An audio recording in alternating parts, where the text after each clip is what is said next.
নমস্কার বন্ধুরা, আজকে আমরা শুরু করব একটা ইম্পর্ট্যান্ট খেলা দিয়ে। সেটা হচ্ছে ইন্ডিয়া ভার্সেস বাংলাদেশের টেস্ট ম্যাচ। আজকে চতুর্থ দিনের খেলা, ঠিক আছে? প্রথম 3 দিনের মধ্যে শুধুমাত্র হাফ বেলা না, 35 ওভার্স খেলা হতে পেরেছিল। মানে একটা সেশন আর 5 ওভার ধরে নিন।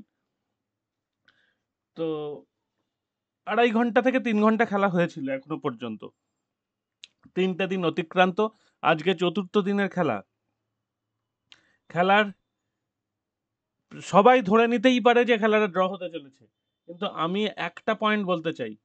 এই মুহূর্তে যদি কোনোভাবে রেট পাওয়া যায় ইন্ডিয়া উইন, ভালো রেট পাওয়া যাবে অবশ্যই।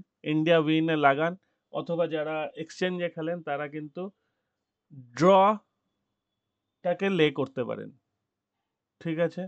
এটা আমার এই মুহূর্তের বেট, যে এটা করলে, যেহেতু 180 ওভার খেলা বাকি আছে এবং বাংলাদেশের ব্যাটিং বীভৎস কিছু স্ট্রং ব্যাটিং নয় ইন্ডিয়ার বোলিংয়ের সামনে। আশা করছি বাংলাদেশ হয়তো কাটিয়ে দিতে পারবে, ইন্ডিয়াকেও ব্যাট করতে হবে, ইন্ডিয়াকে সেই রানটা কভার করে জিততে হবে। যদি জিততে হয় তাহলে অনেকটা বড় ব্যাপার, কিন্তু তবু যদি কোল্যাপস করে বাংলাদেশের ইনিংস, তাহলে কিন্তু খেলাটা চমক ফিরে যাবে এবং ইন্ডিয়া উইনে লাগানো যেতে পারে। আপনাদের যদি মনে হয় বাংলাদেশ উইনে লাগাবেন, সেটাও করতে পারেন। যদি ধরুন বাংলাদেশ কামব্যাক করলো, সেখান থেকে টাকা তুলে নিতে পারলেন, সেটাও করতে পারেন। কারণ এখন শর্ট যেহেতু গেমটা হয়ে গেছে, সেই জন্যে দুদিকেরই চান্স আছে। তবে ইন্ডিয়ার জেতার চান্স যদি বলেন তাহলে 20%, ড্রয়ের চান্স যদি বলেন তাহলে 90%। মানে আমি এমনি টোটাল ওভারঅল পার্সেন্টেজে বলছি, আমি 90 আর 20 ওরমভাবে ধরছি না। আচ্ছা, যদি ধরেন তাহলে 90% ড্রয়ের চান্স, ইন্ডিয়া জেতার চান্স হচ্ছে 8%, বাংলাদেশের জেতার চান্স 2%। তাহলে 100% দাঁড়ালো টোটাল হিসেব করলে। তো ওই 8%টাকে যদি আমরা কাজে লাগাতে পারি। একবার মনে আছে ইন্ডিয়া যখন পাকিস্তানের সঙ্গে T20 ওয়ার্ল্ড কাপে খেলছিল, 8 বলে 28 রান দরকার ছিল, বিরাট কোহলি ব্যাট করছিল, তখন ইন্ডিয়ার জেতার চান্স ছিল 8%। সেখান থেকে কিন্তু ম্যাচ বার করে দিয়েছে বিরাট কোহলি।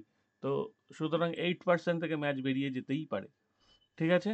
এটা হচ্ছে প্রথম খেলা যেটা নিয়ে আলোচনা করলাম। সিপিএল নিয়ে আলোচনার কিছু নেই। ইংল্যান্ড গতকাল দুর্দান্ত খেলেও, মানে দুর্দান্ত শুরু করেছিল বলা ভালো, মাঝপথে 24 ওভার 5 বলে ইংল্যান্ড 200 করেছিল ফর 2 উইকেটস। সেখান থেকে দাঁড়িয়ে অনায়াসে বলা যায় যে 400 রান করা উচিত ছিল, বা 450 দিকে টার্গেট রাখা উচিত ছিল। কিন্তু তারপর যে কোলাপসটা করলো, সেই কোলাপস থেকে ইংল্যান্ড আর বেরোতে পারলো না, এবং অস্ট্রেলিয়া অসাধারণ খেললো। 20 ওভার 4 বলে 165 রান 2 উইকেটে তুলে দিল। বৃষ্টির জন্য অস্ট্রেলিয়া 49 রানে জিতে গেল। আয়ারল্যান্ড সাউথ আফ্রিকার ম্যাচটা যারা দেখেছেন তারা দারুণ প্রফিটে আছেন, যারা আয়ারল্যান্ডকে ধরেছেন। কারণ সাউথ আফ্রিকা শুরু থেকে যা খেলা খেলেছিল ব্যাটিংয়ে, তখন যে কোনো সময় সাউথ আফ্রিকা ম্যাচ বার করে দেবে এটাই মনে হচ্ছিল। ওই সময় আয়ারল্যান্ডের রেট অনেক বেশি ছিল, সাউথ আফ্রিকার রেট কমে এসেছিল। তো তখন যারা আয়ারল্যান্ডের রেট যখন বেশি, যখন 3.5-4-এর কাছাকাছি রেট, তখন যারা আয়ারল্যান্ডকে ধরেছেন তারা কিন্তু দারুণ প্রফিট করেছেন। আজকে আর দুটো ম্যাচ নিয়ে আমি আলোচনা করব। সেটা হচ্ছে, এক হচ্ছে ওয়ার্ল্ড কাপ আসছে সামনেই, সবাই জানে, ওমেন ওয়ার্ল্ড কাপ T20। সেখানে স্কটল্যান্ড ভার্সেস শ্রীলঙ্কার খেলা আছে। স্কটল্যান্ড ওমেন কিন্তু অনেক চমক দেখাতে পারে, শ্রীলঙ্কা ওমেন মোটামুটি ভালো খেলছে। শ্রীলঙ্কা ওমেনের জেতার চান্স হচ্ছে 70%, স্কটল্যান্ড ওমেনের জেতার চান্স 30%। তো এই খেলাটা দেখবেন। বাংলাদেশ আর পাকিস্তান ওমেনের জেতার চান্স 75%, বাংলাদেশের জেতার চান্স খুবই কম, সেই জন্য 25% বললাম। আর রান মোটামুটি যা দেখছি 130, 40 কিংবা 120 রানের আশেপাশেও হতে পারে। সেখানেও একটা ক্লোজ ম্যাচ হলেও হতে পারে। আর একটা ম্যাচ নিয়ে আলোচনা করা যেতে পারে, সেটা হচ্ছে T20 খেলা হচ্ছে UAE versus United states of America. UAE কিন্তু, দাঁড়ান, এখানে সিরিজটা দেখলেই বোঝা যাবে। দেখুন, ইউএই কিন্তু খুব একটা খারাপ টিম না। ইউএসএ এখনো খেলেনি। আজকে ইউএসএ এর প্রথম খেলা, মানে দুটো টুর্নামেন্ট চলছে সাইমালটেনিয়াসলি। একটা হচ্ছে কানাডা T20। দেখুন, কানাডাতে খেলা হচ্ছে কানাডা, নেপাল, ওমান। কানাডা একটা খেলে একটা জিতেছে, নেপালে দুটো খেলে একটা জিতেছে, ওমান একটা খেলে একটা হেরেছে। অন্যদিকে নামিবিয়া T20, নামিবিয়াতে ইউএই প্রথমে 245 করেছিল, সেখানে কিন্তু নামিবিয়া 205 করেছিল, তাও হেরে গেছে। 40 রানে হেরেছে, বড় ব্যবধানে হেরেছে, কিন্তু খেলাটা বেশ জমেছিল। তো আজকে ইউএসএ ভার্সেস ইউএই, ইউএইটা বেশ ভালো ক্রিকেট খেলে, অনেক বছর খেলেছে, ওয়ার্ল্ড কাপও খেলেছে। ইউএসএ সবে উত্থান হচ্ছে ইউএসএর ক্রিকেটের জামানায়। সুতরাং দেখা যাক ইউএসএ কিরাম খেলে।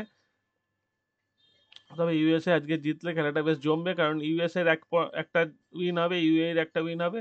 নামিবিয়া পরের দিন কি করে সেটা দেখার আছে। আর ক্রিকেট নিয়ে তেমন কিছু কি আছে, একটা আছে ইন্ডিয়া আন্ডার 19 আর অস্ট্রেলিয়া আন্ডার 19 আনঅফিসিয়াল টেস্ট চেন্নাইয়ে। কিন্তু সেটা চেন্নাইয়ের টেস্ট তো দেখুন 4 দিন, 30 সেপ্টেম্বর, 1 অক্টোবর, 2 অক্টোবর, 3 অক্টোবর, 4 দিনের টেস্ট। সুতরাং এই টেস্টে রেজাল্ট হতেই পারে। দেখি ইন্ডিয়ার টিমটা, এই যে এই প্লেয়ারটাকে দেখে রাখুন, সমিত রাহুল দ্রাবিড়, 18 বছর বয়স, 355 দিন। তো আন্ডার 19 অবশ্যই। রিলেশন আর দ্রাবিড় ফাদার। এর ব্যাটিং স্টাইল অনবদ্য, এবার কতটা রান করতে পারে না পারে সেটা দেখার। তবে সবাইকার চোখ থাকবে সমিত রাহুল দ্রাবিড়ের দিকে। আর কে আছে দেখি, আন্ডার 19 যেহেতু, সেহেতু অনেক নতুন প্লেয়ারই দেখবো। চেতন শর্মা একজন আহ, ছিলেন ইন্ডিয়া টিমের। কার্তিকেয়া, বিহান মালোত্রা, সোহম পদবর্ধন, কাউকেই চিনি না, শুধুমাত্র সমিত রাহুল দ্রাবিড়ের নামটুকু শোনা আছে। এখনো ব্যাটিং সেইভাবে দেখিনি, ইচ্ছা আছে দেখার। অভিজ্ঞান কুন্ডু, এ তো পশ্চিমবঙ্গের ছেলে মনে হচ্ছে। ইন্ডিয়ান আন্ডার 19, 16 বছর, অভিজ্ঞান অভিষেক কুন্ডু, অবশ্যই পশ্চিমবঙ্গের ছেলে হওয়া উচিত। 16 বছর বয়স, পশ্চিমবঙ্গ থেকে উইকেট কিপার উঠছে সেই ঋদ্ধিমানের পর থেকে। ঋদ্ধিমান, তারপর অভিষেক পোড়েল, তারপর অভিজ্ঞান অভিষেক কুন্ডু আমরা দেখতে পাচ্ছি। দেখা যাক কেমন খেলে না খেলে।